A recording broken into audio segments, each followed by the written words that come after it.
Bonjour à tous and welcome to Learn French with Vincent. This is Unité 20, leçon E.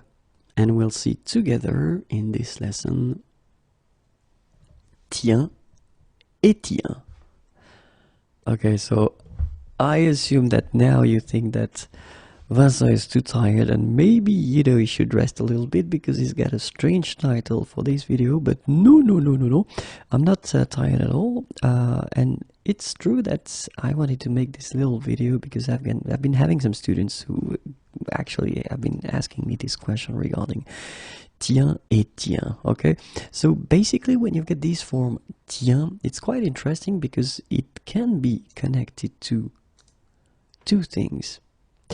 And the first one is a verb, and it's tenir, okay? And tenir, it's to hold, okay? And basically when you see this form like that, tiens, without anything before, I mean by that un pronom personnel, it normally means that it's an imperative, okay? And in that case, it's for the person tu, okay? So this tiens form here is to hold at the imperative form, and it's for tu, you, okay? But it's also what we call une interjection. It's actually, well, these words that you will use to express feelings. So in that case, it can be for a surprise, or it can be to attract the attention. We use tiens as well, and then basically it could be translated with hey, look, well. So other possibilities, of course, okay, but it's une interjection, and it's quite interesting because this word actually can have these two connections. All right, so let's see now. Oops, the arrow is still there, so maybe I am tired. Okay, so we've got this tiens here, okay, and in the first example we will have, so it will be connected with tenir. Tiens mon sac, okay, so hold my bag.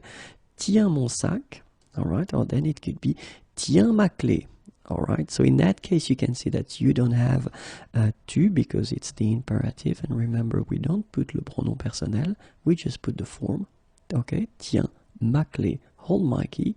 Tiens mon sac, hold my bag. And then the arrow is already there. Tiens, tu es là. Okay, so basically you want to express a surprise in that case because maybe you were not expecting that person here. So you say, tiens, okay, tu es là, you're here. Or then it could be, tiens, il pleut. Okay, so basically it's raining, il pleut, it is raining, and you're surprised, so tiens, il pleut. Okay, so keep in mind that tiens can be connected to two things. Okay, so the verb tenir, to hold, okay, and it's normally here. And here it's only l'impératif and for tu, or then it can be une interjection just to express a surprise, or if you want to attract the attention of someone on something. Okay,